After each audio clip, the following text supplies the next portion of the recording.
இராணுவ படையை ஃபோர்ஸ்னு சொல்லுவாங்க. இங்கே நான் நுழைஞ்ச உடனே உங்களை பார்த்தப்போ பிளாக் அண்ட் டெல்டா ஃபோர்ஸ்னு சொல்லத்தக்க வகையில் இராணுவ படை போல மிடுக்கா திரண்டிருக்கக்கூடிய என் அன்பு சகோதரிகள், உங்களுக்கு என்னுடைய முதல் வணக்கம்.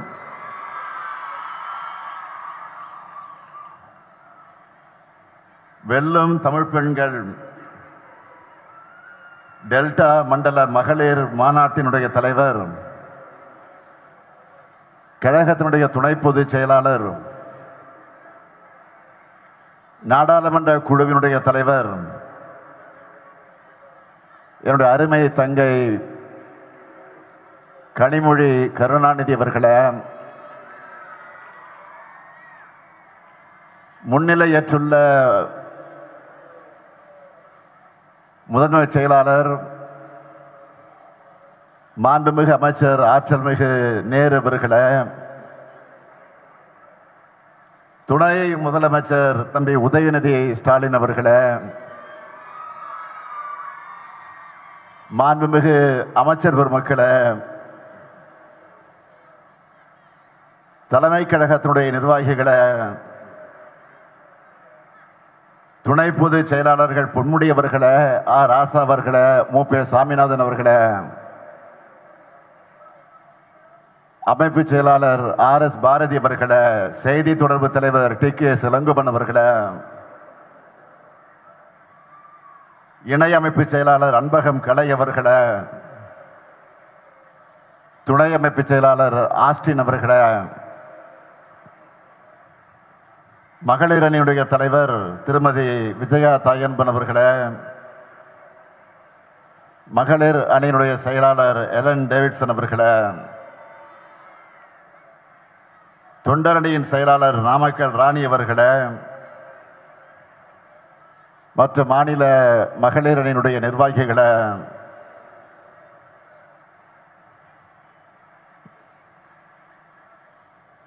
கழகத்தினுடைய ஆற்றல் மிகு மாவட்ட கழகத்தின் செயலாளர்களை, முன்னாள் அமைச்சர் பழனிமாணிக்கம் அவர்களை, முன்னாள் அமைச்சர் வைத்திலிங்கம் அவர்களை, நாடாளுமன்ற சட்டமன்ற உறுப்பினர்களை, பெருந்திரளாக பங்கேற்றிருக்கக்கூடிய மாவட்ட, மாநகர, ஒன்றிய, நகர, பகுதி, பேரூர் கழக மகளிர் அமைப்புகளை சார்ந்த நிர்வாகிகளை, நன்றி உரை ஆற்ற இருக்கக்கூடிய தஞ்சை மத்திய மாவட்ட கழகத்துடைய செயலாளர், செயல் வீரர், அருமை சகோதரர் துரை சந்திரசேகர் அவர்களை, திரளாக திரண்டிருக்கக்கூடிய பெரியோர்களை, தாய்மார்களை, அருமை சகோதரிகளை, என் உயிரோடு கலந்திருக்கக்கூடிய தலைவர் கலைஞர் அவர்களின் உயிரினும் உயிரான அன்பு உடன்பிறப்புகளை, உங்கள் எல்லோருக்கும் என்னுடைய மாலை வணக்கம். வீட்டை மட்டுமல்ல, கழகத்தை நாங்கள் காப்போம் என்கிற உணர்வோடு கருப்பு சிவப்பு கடல் போல திரண்டிருக்கீங்க. வீட்டையும் கழகத்தை மட்டுமல்ல, நம்ம தமிழ்நாட்டையும் ஏன் இந்திய நாட்டையும் காக்க நாங்கள் தயார். யாருக்கு நாங்கள் சிறைச்சவங்கள் என்ற துணிச்சலோடு திரண்டிருக்கீங்க. தஞ்சை மண் கம்பீரமான மண். மன்னர்களுக்கெல்லாம் மன்னரான ராஜராஜ சோழன் ஆட்சி செய்த சோழ மண் இந்த மண். கம்பீரமாக நிற்கக்கூடிய பெரிய கோயிலும், காலங்கள் கடந்தும் உறுதியாக நிற்கக்கூடிய கல்லணையும் நிலைத்து நிற்கக்கூடிய மண் இந்த தஞ்சை மண். நவீன தமிழ்நாட்டின் சிற்பியான நம் உயர்நிகர் தலைவர் முத்தமிழறிஞர் தலைவர் கலைஞரை கொடுத்த மண் இந்த மண். ஒருங்கிணைந்த தஞ்சை மாவட்டத்தில் பிறந்து காவேரி நீரை குடித்து வளர்ந்தவர் நம்முடைய தலைவர் கலைஞர். ஏன், நானும் டெல்டாக்காரன் தான். இந்த மாநாட்டை எழுச்சியோடும் உணர்ச்சியோடும் ஏற்பாடு செய்திருக்கிறார் கழகத்தினுடைய துணை பொதுச் செயலாளர், நாடாளுமன்ற குழுவினுடைய தலைவர் என்னுடைய அன்பு தங்கை கனிமொழி அவர்கள். தங்கை கனிமொழி கிட்ட ஏதாவது ஒரு பொறுப்பு ஒப்படைச்சா அதை அமைதியாகவும் சிறப்பாக செயல்படுத்தி காட்டுவாங்க என்பதற்கு இந்த மாநாடு ஒரு எடுத்துக்காட்டு. கழக பணிகளில் தான் இந்த அமைதி. உரிமை குரல் எழுப்ப வேண்டிய நேரத்தில் கர்ஜனை மொழியா மாறி போராடுவார். அதுதான் கனிமொழி. அவருக்கு என்னுடைய பாராட்டுக்கள், வாழ்த்துக்கள். அதேபோல மண்டலத்தினுடைய பொறுப்பு அமைச்சர், முதன்மை செயலாளர், என்னுடைய அருமை சகோதரர், திருச்சி தந்த தீரர் KN நேரு, கழகத்தை வளர்க்கிறதுல, எழுச்சி மிகு மாநாடுகளை நடத்துறதுல, மக்களை திரட்டுறதுல அசகாய சூரர் அவர். அவருக்கும் மகளிரனுடைய நிர்வாகிகளுக்கும் மாவட்ட கழகத்தின் செயலாளர்களுக்கும் கழக முன்னணியினருக்கும் என்னுடைய நெஞ்சார்ந்த பாராட்டுக்கள், வாழ்த்துக்கள். பல்லடத்தில் தீபமாய் ஒளிர்ந்த இந்த வெல்லும் தமிழ் பெண்கள் மாநாடு இப்ப தஞ்சையில தகன்னு மின்னுது. தஞ்சை என்பது திராவிட இயக்கத்தினுடைய கோட்டை. வெல்லும் தமிழ் பெண்களை, கழகத்தை காக்க வேண்டிய கடமை, தமிழ்நாட்டை வளர்க்க வேண்டிய கடமை உங்களுக்கு தான் நிறைய இருக்கு. சாதி ஆதிக்க ஒழிப்பு மட்டுமே திராவிட இயக்கத்தினுடைய அடிப்படை நோக்கம் இல்ல. பெண் விடுதலையும் தான் நம்முடைய அடிப்படை. சாதியால் உயர்வு தாழ்வு இல்லை என்பதற்காகவும், ஆண் உயர்ந்தவன் பெண் தாழ்ந்தவர் என்று நினைப்பதும் நடத்துவதும் தவறானது என்பதை உணர்த்துவதற்காகத்தான் உருவாக்கப்பட்ட இயக்கம் நம்முடைய திராவிட இயக்கம். சூத்திரர்களைப் போல பெண்களும் இழிவானவர்களும் ஒடுக்கப்பட்ட காலத்தில் இந்த இருவருடைய விடுதலைக்காகவும் வாழ்நாளெல்லாம் உழைச்சார் தந்தை பெரியார். திராவிட இயக்கத்தோட தாய் அமைப்பான நீதி கட்சி ஆட்சியிலே தான் பெண்களுக்கு முதலாக வாக்குரிமை தரப்பட்டுச்சு. அந்த வழித்தடத்தில் வந்த பேரறிஞர் அண்ணா அவர்கள் சுயமரியாதை திருமண சட்டத்தை நிறைவேற்றினார். பெண்களுக்கு சொத்துல சமபங்கு உண்டு என்று கொடுத்தார் நம்முடைய தலைவர் கலைஞர். இது 1929ஆம் ஆண்டு தந்தை பெரியார் போட்ட தீர்மானம். அதை 1989 நிறைவேற்றியவர் முதலமைச்சராக இருந்த கலைஞர் அவர்கள். பெண் காவலர்களை உருவாக்கினவர் கலைஞர். மகளிர் சுய உதவி குழுக்களை உருவாக்கி பெண்களை தொழில் முனைவர்களாக உயர்த்தினவர் கலைஞர். உள்ளாட்சி அமைப்புகள் இடஒதுக்கீட்டை கொடுத்தார். நம்ம திராவிட மாடல் ஆட்சியில இன்றைக்கு 1,30,00,000 சகோதரிகளுக்கு இந்த முத்துவேல் கருணாநிதி ஸ்டாலின் உரிமை தொகை வழங்கி கொண்டிருக்கிறேன். நான் சிஎம் ஆகி முதல் கையெழுத்து பேருந்துகள்ல பெண்களுக்கு கட்டணமில்லா விடியல் பயண திட்டத்துக்கு தான். ஸ்டாலின் பஸ்ஸுன்னு மக்கள் அதுக்கு பேர் வச்சுட்டாங்க. அதுதான் அந்த திட்டத்துடைய வெற்றி. கல்லூரிகளை படிக்கக்கூடிய மாணவிகளுக்கு மாதந்தோறும் 1000 ரூபாய் வழங்குகிற புதுமை பெண் திட்டத்தில் 5 லட்சம் மாணவிகள் பயனடைகிறாங்க.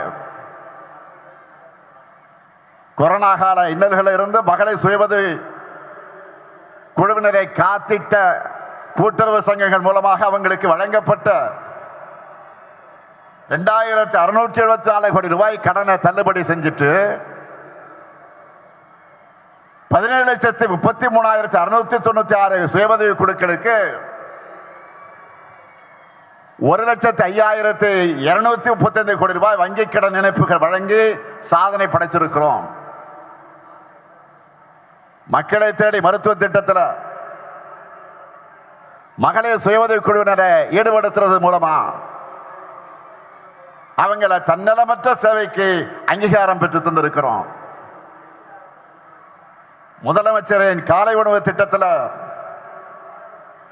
சுயஉதவி குழு மகளிரை பங்கு பெற செஞ்சிருக்கிறோம். பணிக்கு செல்லக்கூடிய மகளிர் பாதுகாப்பா தங்குவதற்கு தோழி விடுதிகளை திறந்திருக்கிறோம். அடுத்து இன்னும் பல மாவட்டங்களில் தொடர்ந்து திறக்க போகிறோம். அனைத்து மாவட்டங்களையும் பாலின வள மையங்கள் துவக்கப்பட்டிருக்கு. இந்த மையங்கள் மூலமா குழந்தை திருமணம், குழந்தை பாலியல் வன்கொடுமை மற்றும் குடும்ப வன்முறை உள்ளிட்ட பிரச்சனைகளுக்கு தீர்வு காணுகிறோம். உள்ளாட்சியில மகளிர் அதிகாரமிக்கவர்களாக வர வேண்டும் என்று 50 விழுக்காடு ஒதுக்கீடு வழங்கி இருக்கிறோம். ஜெயிச்ச பெண்கள்ல 70 விழுக்காட்டுக்கு மேற்பட்டவர்கள் சுய உதவி குழு மகளிர் தான். அதுல எனக்கு உள்ளபடியே மகிழ்ச்சி. இப்படி பெண்ணுரிமைக்கான ஆட்சியா, பெண்கள் கேட்காமலேயே அவங்களுடைய தேவைகளை நிறைவேற்றுகிற ஆட்சி தான் நம்முடைய திராவிட மாடல் ஆட்சி. நான் செல்லும் இடமெல்லாம் கூடுகிற மக்கள்ல அதிகம் இருப்பது மகளிர் தான். அது மட்டுமல்ல, அவங்க முகத்தில் தெரியக்கூடிய மகிழ்ச்சி, அதில் நான் மகிழ்ச்சி அடைகிறேன். ஆட்சியை பற்றி கேட்கும் போது ஒவ்வொருத்தரும் சொல்றாங்களே, உரிமை தொகை ரொம்ப பயனுள்ளதாக இருக்கு, தினமும் ஸ்டாலின் பஸ்ல தான் வேலைக்கு போறேன், புதுமை பெண்ல 1000 ரூபாய் வர்ற காரணத்தினால வீட்டுல காலேஜுக்கு என்ன அனுப்புறாங்க. இப்படி அவங்க சொல்லும் போது எனக்கு மனநிறைவா இருக்கு. இதுக்காகத்தான் ஆட்சிக்கு வந்தேன்னு நினைச்சு உண்மையிலே நான் பெருமையாக அடைந்து கொண்டிருக்கிறேன். இந்த 5 ஆண்டுல ஒவ்வொரு குடும்பமும் பயன்பெறக்கூடிய வகையிலே பல்வேறு நலத்திட்டங்களை நம்ம அரசு செயல்படுத்திக் கொண்டிருக்கிறது. இங்க குறிப்பிட்டு சொன்னார்களே, இதையெல்லாம் வீடு வீடாக போய் பரப்புரை செய்யக்கூடிய பெரிய கடமையை பெண்களான உங்களை நம்பித்தான் ஒப்படைச்சிருக்கிறேன். வீட்டோட வாசல் வரைதான் ஆண்களால போக முடியும். ஆனா நீங்க நினைச்சா ஹாலுக்கு போகலாம், கிச்சனுக்கு போகலாம், ஏன் அந்த வீட்டு பெண்மணியோட மனசுக்குள்ளேயே நுழைய முடியும். நீங்க அதுதான் மகளிருக்கு இருக்கக்கூடிய பவர். மகளிர் தான் எப்பவுமே பவர் ஹவுஸ். மகளிர் குழுவினரோட பயணம் ஒவ்வொரு பாகத்திலும் பிப்ரவரி 1 முதல் மார்ச் 8 வரை மகளிர் தினம் வரை நடக்க போகுது. அதுக்கு நீங்க எல்லாம் தயாராகிட்டீங்களா? 1 பிப்ரவரி 1 8 வரை மகளிர் தினம் வரை நடக்க போகுது பிரச்சாரம். தயாராகிட்டீங்களா? கேட்கல.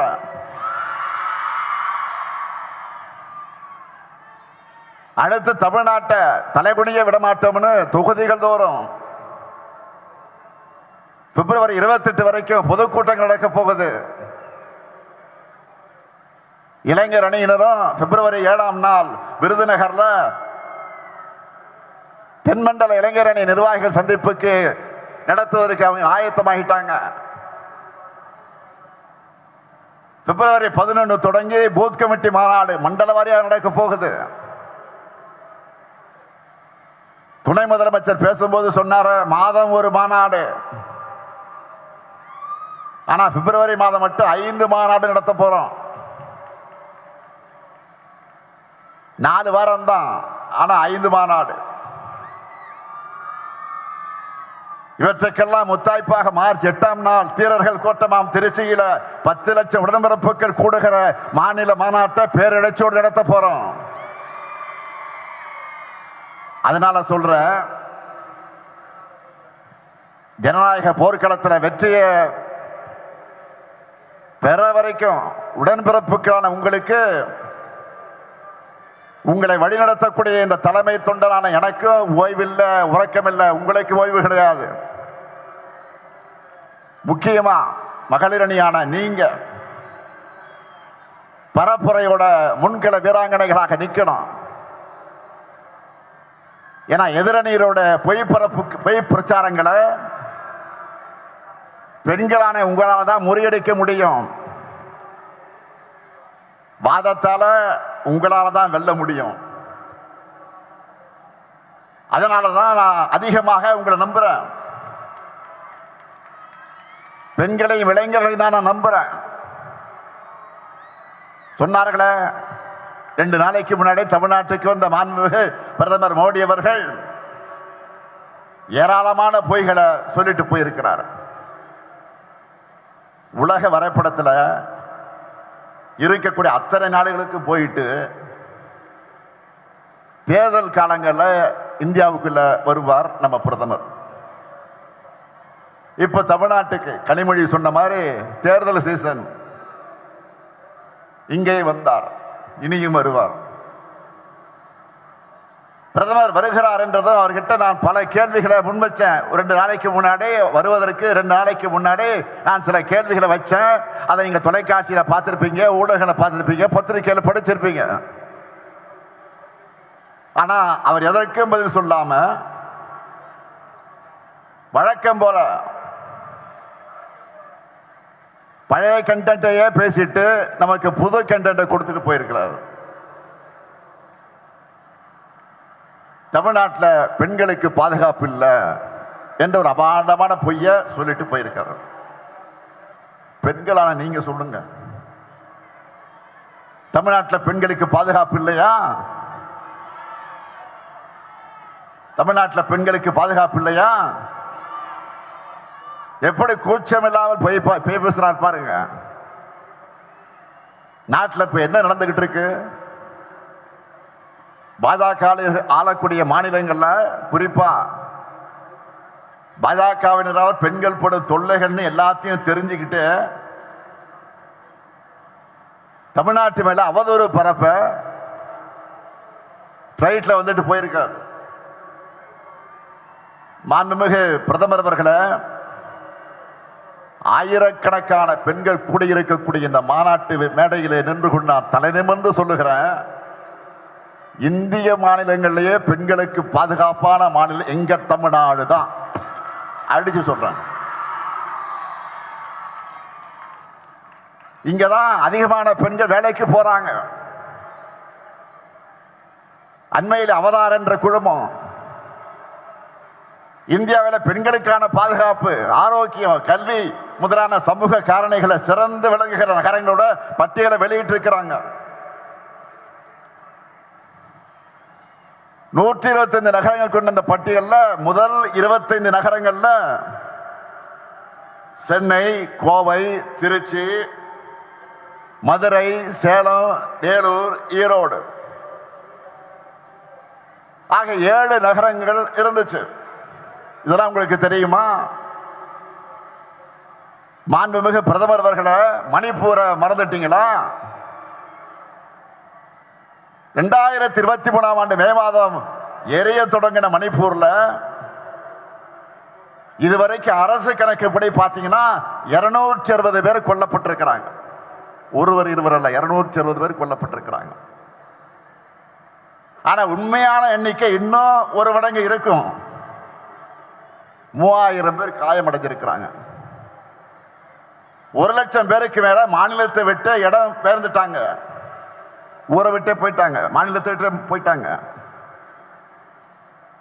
3 ஆண்டுகளாக இயல்பு வாழ்க்கை பாதிக்கப்பட்டிருக்கு மணிப்பூர்ல. இத்தனைக்கு ஒன்றியத்தை ஆள்றது, மணிப்பூரை ஆண்டது பாஜக தான். ஆனா அவங்க டபுள் இன்ஜின் ஓட்டின டப்பா இன்ஜின் மணிப்பூர் மக்களை ஏன் காப்பாத்தல?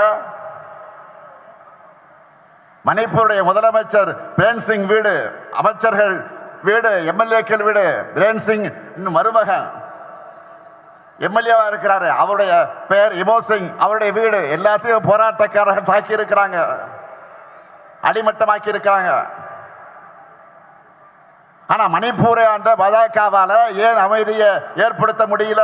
இதுதான் பாஜகவுடைய லட்சணமா? மாண்புமிகு பிரதமர் அவர்களே, போய் மணிப்பூரை உத்தரப்பிரதேசம் பாருங்க. ஒட்டுமொத்த இந்தியாவுக்கு பாஜக மாநிலங்கள், அந்த 2 மாநிலங்கள் மூலமாகத்தான் போதைப் பொருட்களை பரவுதுன்னு ஆதாரங்களோட செய்தி வர்றது பத்திரிக்கை நீங்க படிக்கலையா? இது எல்லாத்தையும் மறைச்சிட்டு அமைதியான தமிழ்நாட்டு மேல அவதூறு பரப்பாதீங்க. அடுத்து தங்களுக்கு சாதகமான ஊடகங்கள் மூலமா நெரேட்டிவ் செட்டப் பண்ண பிரதமர் கலந்துக்கிற பொதுக்கூட்டத்தை நடத்தி இருக்கிறாங்க. ஏதோ புதுசா கூட்டணியை உருவாக்கிட்ட மாதிரி அவரும் தோல் உயர்த்தி இருக்கிறார். நல்லா கவனிங்க, தோற்ற கூட்டணியை புதுப்பிச்சுட்டு அதுக்கு பில்டப் கொடுத்திருக்கிறாங்க. அந்த கூட்டணியில் இருக்கிற எல்லாருமே இடி, ஐடி, சிபிஐன்னு ஏதோ ஒரு வகையில் பாஜக கிட்ட சிக்கி அந்த வாஷிங் மிஷின் தங்களையும் விழுக்காதா என்ற நப்பாசையில கையை கட்டி உட்கார்ந்து இருக்கிறாங்க. ஏற்கனவே இதே பாஜக அதிமுக கூட்டணி 2019 தேர்தலையும் 2021 தேர்தலையும் ஒன்னா நின்று பார்த்தாங்க, தோற்று போனாங்க. அடுத்து 2024 தேர்தலில் அதிமுக பாஜக என்கிற வேஸ்ட் லக்கேஜ கேட்டுட்டு நிக்கலான்னு, அப்புறமா சேர்ந்துக்கலான்னு மறைமுக கூட்டணியா வந்தாங்க. ஆனா அந்த கெட்டப்பில் வந்தாலும் உங்களுக்கு கெட் அவுட் தானே தமிழ்நாட்டு மக்கள் திரும்ப திரும்ப சொல்லிட்டாங்க. இப்ப திரும்ப பழையபடியே உடைஞ்சு போனதெல்லாம் ஒட்டி எடுத்துக்கிட்டு புதுசா என்டிஏ அரசுன்னு சொல்லிக்கிட்டு வந்திருக்கிறாங்க. எல்லாருக்கும் தெரியும், பாஜக அதிமுக கூட்டணி கட்டாயத்தால் உருவாகி இருக்கக்கூடிய கூட்டணி, மிரட்டலால் உருட்டலால் உருவான பிளாக்மெயில் கூட்டணி, உண்மையான அதிமுக தொடர்களுடைய விருப்பத்திற்கு எதிராக அமித்ஷா அவர்களால் திணிக்கப்பட்ட கூட்டணி, முழுக்க முழுக்க தன்னுடைய சுயலாபத்திற்காக வழக்குகளிலிருந்து தன்னை காப்பாற்றிக்க, தன்னுடைய பதவியை தக்க வச்சுக்க பழனிசாமி உருவாக்கின சுயநல கூட்டணி, டெல்லிக்கு ரகசியமா பல கார்கள்ல மாறி மாறி போய் அங்க வழக்குகளை காட்டி மிரட்டினதும், ஏசி கார்லயே ஒருத்தருக்கு முகமெல்லாம் வேர்த்து விறுவிறுத்து போச்சு. எப்படி கட்சி வச்சு தொடச்சுக்கிட்டு வந்தாரு நாடே பார்த்துச்சு. அந்த காட்சி நாமும் பார்த்தோம். பாஜக என்ன நினைக்கிறாங்க? திரும்பவும் தங்களுடைய கண்ணசவைக்கு ஏற்ப தலையாட்டுகிற எடுபடிகளை வச்சுக்கிட்டு டெல்லியிலிருந்து தமிழ்நாட்டை ஆளலாம்னு பாஜக நினைக்குது. உங்களுக்கு தக்க பதிலடைய தமிழ்நாடு தரும். அதிமுக ஆட்சி என்ற பேர்ல பாஜகவோட பிராக்சி ஆட்சி நடந்ததையே ஏத்துக்காதவங்க தமிழ்நாட்டு மக்கள். இப்ப வெளிப்படையா பாஜக அரசுனே சொல்லிட்டு வந்தா உங்களை எங்களோட எல்லைக்குள்ளேயே அனுமதிக்க மாட்டோம். நடக்க போற தேர்தல் என்டிஏ வெர்சஸ் மதசார்பற்ற முற்போக்கு கூட்டணி கிடையாது. NDA versus Tamil Nadu. மறந்துடாதீங்க. தமிழ்நாடு என்றாலே தமிழ்நாட்டு மக்களுக்காக உண்மையா உழைக்கிற, நாடே திரும்பி பார்க்கக்கூடிய செயல் திட்டங்களை செயல்படுத்துற, தலை நிமிர்ந்து தன்மானத்தோடு போராடுகிற திமுக தான். எனவே மதச்சார்பற்ற முற்போக்கு கூட்டணிக்கு மீண்டும் வெற்றியை வழங்க மக்கள் தயாராகிட்டாங்க. பெண்கள், மாணவர்கள், வணிகர்கள், உழவர் பெருமக்கள், விவசாய தொழிலாளர்கள், நெசவாளர்கள், தொழில் முனைவோர், ஏழை எளியோர், அரசு ஊழியர்கள், ஆசிரியர்கள் எல்லாருக்கும் நம்மை நன்றாக புரிந்து கொண்டு நமக்கு ஆதரவை தொடர்ந்து தந்து கொண்டிருக்கிறார்கள். அவங்களுடைய நன்மதிப்பை, நம்பிக்கை நாம் பெற்றிருக்கிறோம். நான் என்னை விட அதிகமாக நம்புறது நம்முடைய தமிழ்நாட்டு மக்களைத்தான். எனவே என் மீது நம்பிக்கை வைத்திருக்கக்கூடிய மக்களை நாம் தொடர்ந்து சந்திச்சுக்கிட்டே இருக்கணும். என்றைக்கு எப்போதுமே மக்கள் கூடவே இருக்கணும். இதுதான் உங்களுடைய சகோதரனாக இருக்கக்கூடிய இந்த முத்துவேல் கருணாநிதி ஸ்டாலினுடைய வேண்டுகோள். எனவே அதற்கான பரப்புரையில் ஈடுபட வெல்லும் தமிழ் பெண்களை புறப்படுங்கள். மீண்டும் இந்த ஸ்டாலின் ஆட்சி, கழக ஆட்சி, திராவிட மாடல் ஆட்சி அமைய ஓய்வை மறந்து உழையுங்கள். வெல்வோம் ஒன்றாக. நன்றி, வணக்கம்.